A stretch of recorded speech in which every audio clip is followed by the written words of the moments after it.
This is Nico Shaw, and this is my book report project.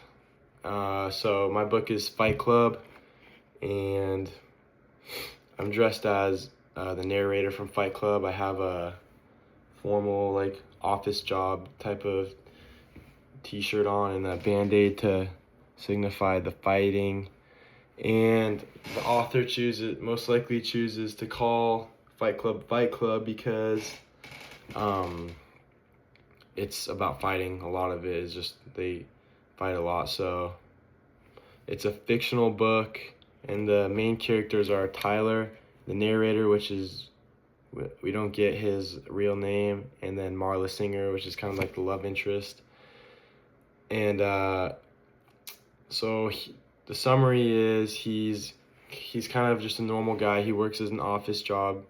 He has an apartment, or he works where he travels a lot, but he has an apartment and he loves his belongings. He's super materialistic.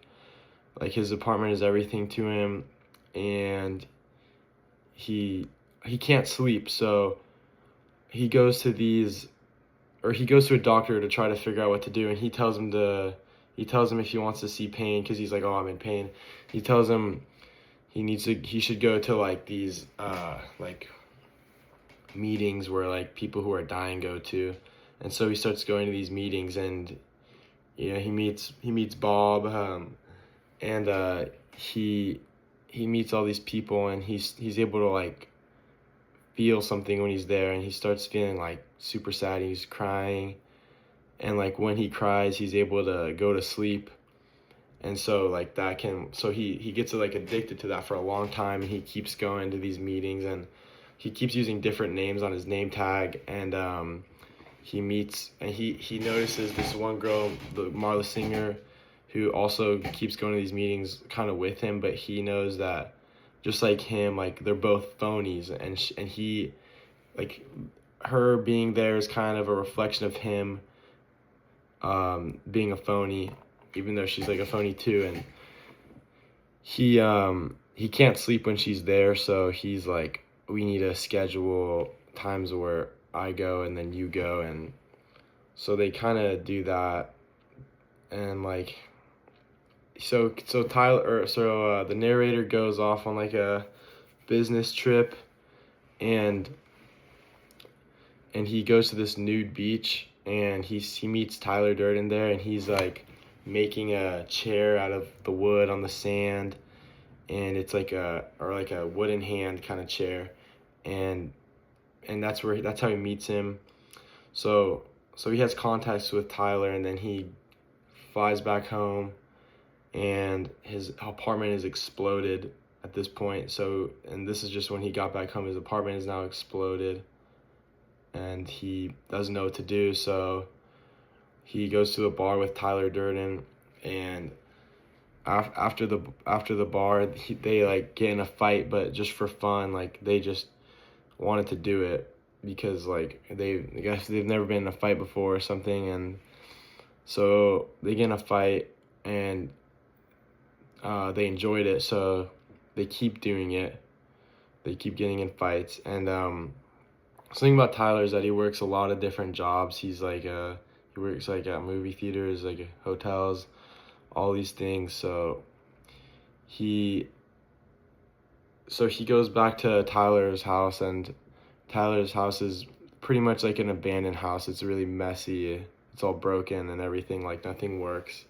But he sleeps there, and they keep fighting, and people start to notice the fighting, and they start to enjoy it and ask to join in. So they go to this. So eventually they are able to go under a bar or something, and pretty much in a basement where they're all fighting. And there's rules you don't talk about Fight Club. Those are the first 2 rules, and you have to fight. You have to fight if it's your first time being there. So they have all these rules, and so he calls. So they're living, and Marla calls him, and she's like, "Where have you been?" And she's kind of so Tyler ends up picking up the phone, and they're kind of in a weird relationship, and the narrator's like a little bit jealous about it, and so that's like a whole thing. But they use like Tyler's mother to create soap, and like they use her fat. So I also have soap here. This is another little thing, soap. So they use soap. And anyway, so eventually the Fight Club, that's what they call it, it's Fight Club.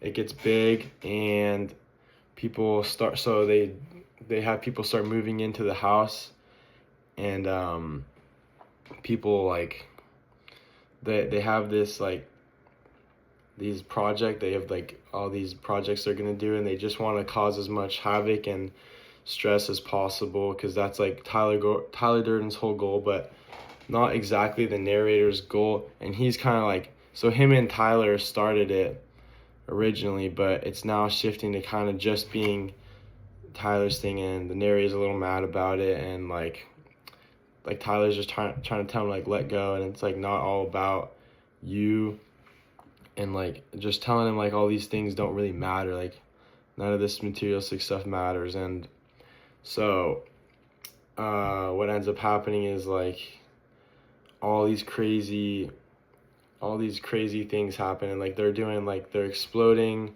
like pieces of art, and just trying, like they're messing up buildings and all these things. And all of a sudden Tyler goes missing from like the house, and the narrator's confused. He's like, oh, like where has Tyler been? And nobody's answering his questions or anything. So he finds like he's going like city to city trying to track down Tyler Durden, and he runs into somebody who's also part of Fight Club. Like pretty much Fight Club is being franchised right now throughout like the world, which the narrator was unaware of, and which is weird because he like started it. So he runs into someone that was part of Fight Club, and he kind of like, the guy calls him Tyler, and then he's like, what is going, because he doesn't think he's Tyler, and he goes to a hotel and calls Marla. And one rule that Tyler had for the narrator is not to talk about Tyler when he's talking to Marla. And so so he appears in the hotel once, like he's on the phone with Marla, and he's like what did you call me? Like, did you just call me Tyler? And then he appears, and then so they're talking now, and this is when he has the realization that he actually is Tyler Durden, and he just created this alter ego because like he just needed a change. Like he was, but anyways, he can't really control this alter ego, and so he's like, what? Like he's trying to stop what Tyler's trying to do, which is his big project, which is really just exploding things, just trying to kind of like cause as much chaos and mayhem as the name of the project, Project Mayhem, and just trying to cause as much mayhem as possible. So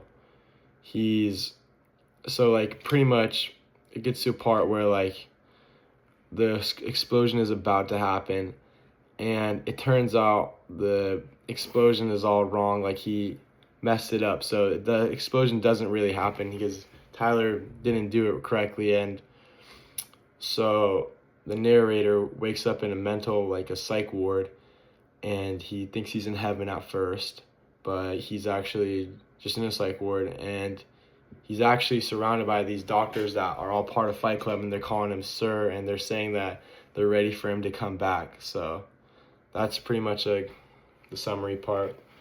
A lesson I learned is definitely just let go of the things that you think are important, like materialistic things.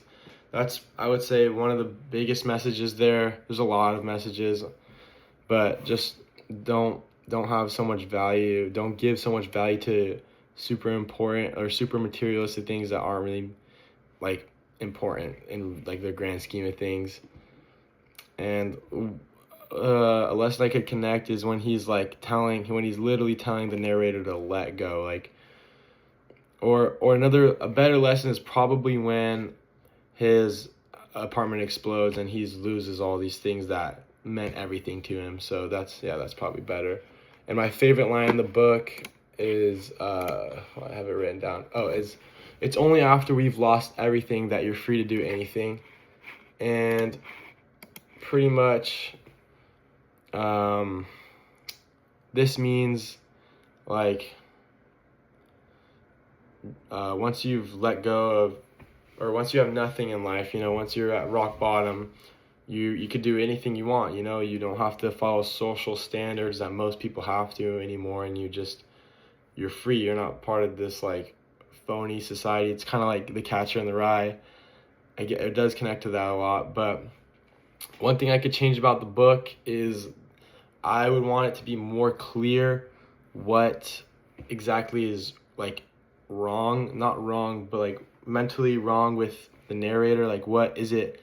The lack of sleep, or like does he have like schizophrenia? Like, because there's theories out there that even Marla Singer isn't real. So it would be there's a little too much, like, for me there's a little too much mystery, and I would like to know a little bit more.